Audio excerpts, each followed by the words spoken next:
Are you tired of constantly craving validation from others?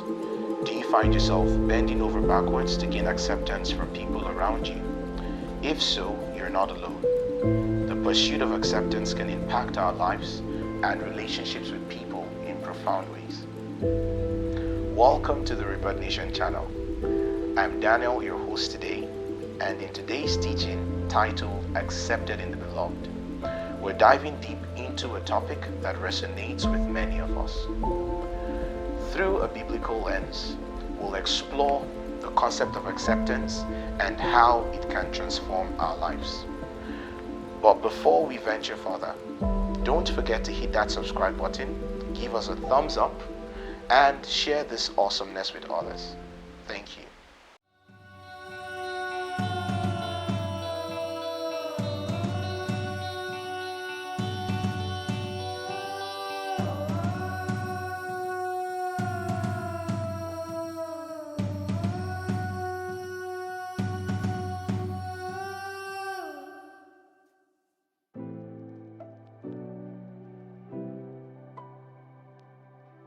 Someone once said, humans live two lives, one within us and the other one outside us.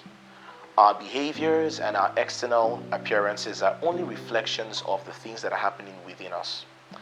And our needs also really determine how we think, how we feel, and how we behave. So, one of the most widely accepted theories that supports this fact is Maslow's hierarchy of needs.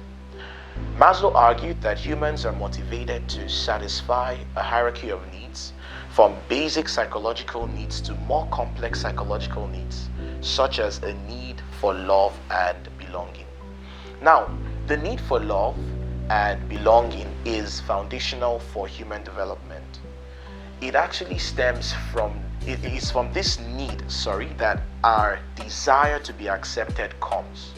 And something very interesting to note is that this desire to be accepted actually affects the human relationships we have around us. This desire affects everything we do, and it is the source from which much conflict comes. A good example of a conflict that has arisen from a need to be accepted is the very popular story of the two brothers, or the two first sons and brothers in the Bible. We know them as Cain and Abel. Let's take a look at some Bible verses. In the course of time, Cain brought some of the fruits of the soil as an offering to the Lord. And Abel also brought an offering, fat portions from some of the firstborn of his flock. The Lord looked with favor on Abel and his offering, but on Cain and his offering, he did not look with favor. So Cain was very angry, and his face was downcast. Then the Lord said to Cain, "Why are you angry? Why is your face downcast? If you do what is right, will you not be accepted? But if you do not do what is right, sin is crouching at your door. It desires to have you, but you must rule over it." Cain murdered his brother Abel because he was jealous of Abel's favor with God. Cain's need for acceptance and approval was not being met, which led him to commit a violent act. Now, a question needs to be asked here. How did God's rejection of Cain become an aggression towards Abel, his brother? It's interesting, right? Well, it's clear that Cain was rejected because of his own actions and not because Abel sabotaged him or anything. But Abel, who was only a third party to this act, or the transaction between Cain and God, the sacrifice Cain offered God, paid a very dear price with his life. You see, there is an enemy that seeks an open door in our souls to manipulate us and get us far away from God than we can imagine. And when we allow this rejection or the fear of rejection to stay and fester in our hearts, it actually opens that door to a company of wrong emotions that can wage war on our souls. Such emotions are very common to many of us. Such emotions can be comparison, loneliness, hate, anger, envy, and these are very common things that we experience every day, right? But you see, something in the verse we just read is that God actually warned Cain about this. You see, these emotions are not the main thing, but they are only symptoms of a much greater problem, which for this teaching I'm going to call an orphan spirit. God's rejection of Cain's sacrifice was not absolute.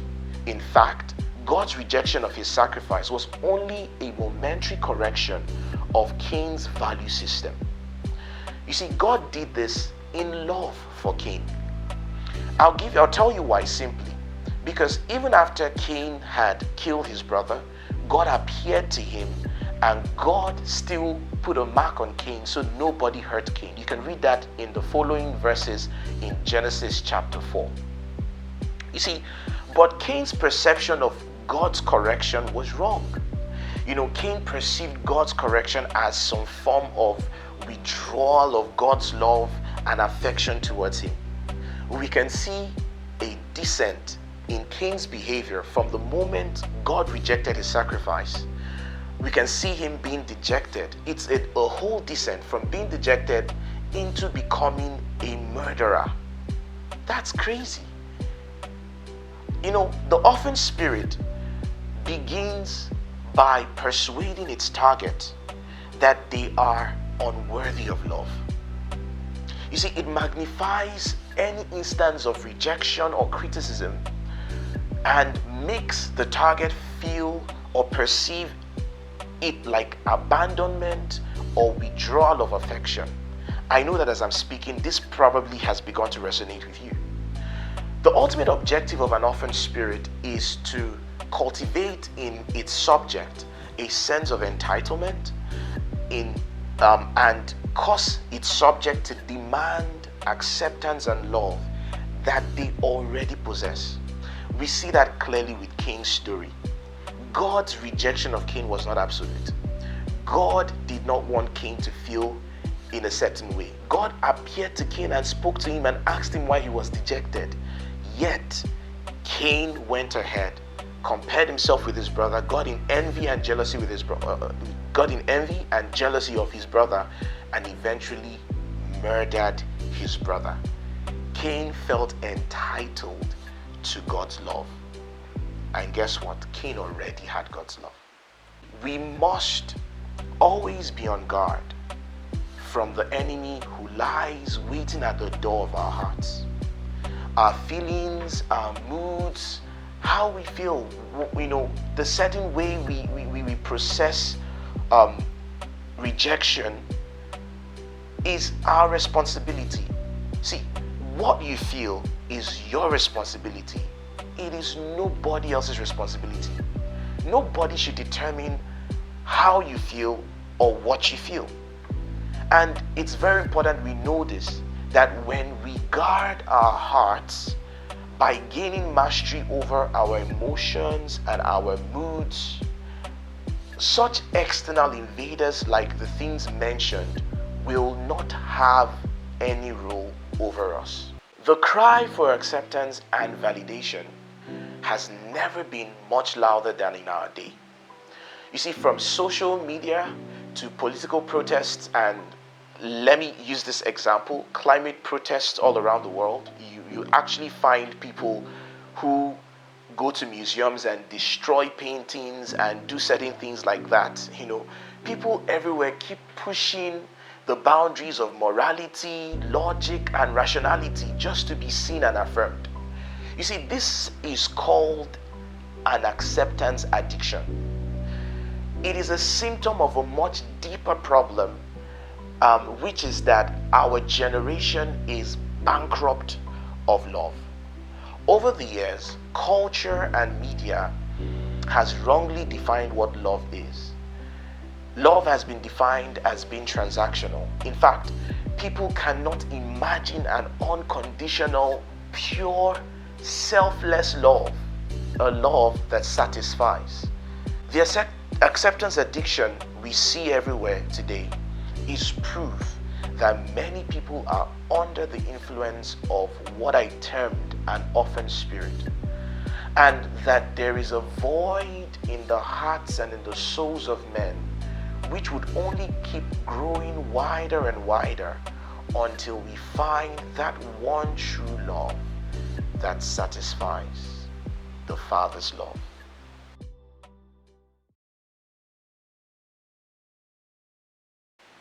In an attempt to introduce the Father's love, the great Apostle John, who was called the Beloved, or the Bible calls him John the Beloved in the book of John, the Apostle John, who understood what it meant to be loved, wrote this famous line in his epistle. 1 John chapter 3 verse 1, "Behold what manner of love the Father has bestowed on us, that we should be called children of God." What's intriguing is that even after many years of knowing the Father and experiencing his love, this is the Apostle John we're talking about. The Bible tells us in the book of John that John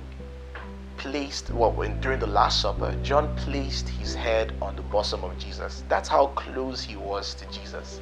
John was that disciple whose ear was on the Lord's heart. Interesting, right?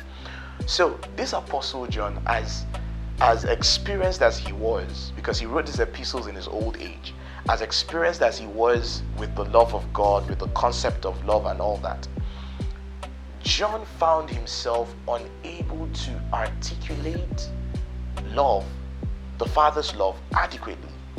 In fact, all he could do was to direct his reader to behold this love and see it as he sees it. You see, the words he uses there, the phrase rather, "what manner," connotes an appreciation of something that is far from common. If you want to describe something that is quite unusual, you'd say, "Oh, what manner of thing is that?" Because it gives the impression that something is far from the contemporary.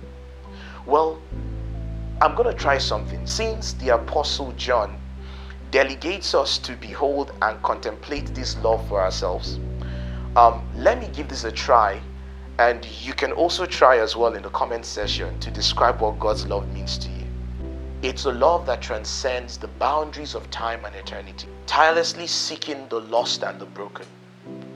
It's an undying love that defies every conceivable obstacle to reach us.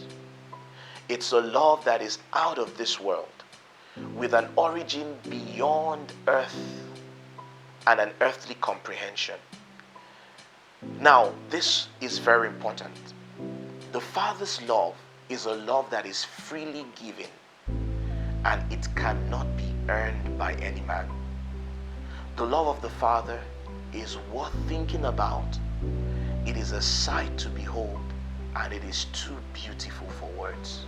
If you just heard what I said and you want to know the Father and his love, I'd like to invite you to encounter and experience God's love by saying a prayer with me. Wherever you are, you can put your hand on your chest as a form of surrender to God as we say this prayer.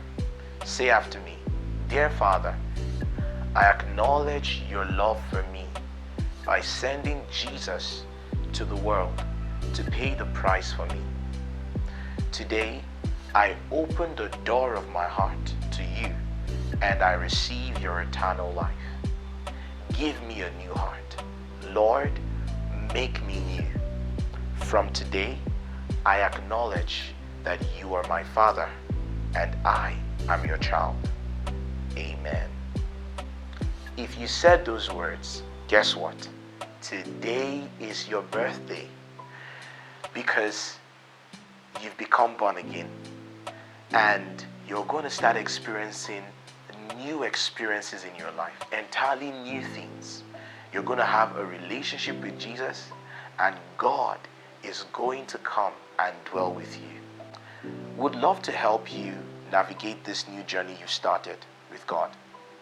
So if you would kindly refer to the link on our description, fill out a form so we can contact you and get to know more about you and pray for you. Also, you can contact us with the email provided below in the description. This brings us to the end of today's teaching, Accepted in the Beloved. I sincerely hope that you found great inspiration from it. Next week, we will continue on this topic, and it promises to be worth watching.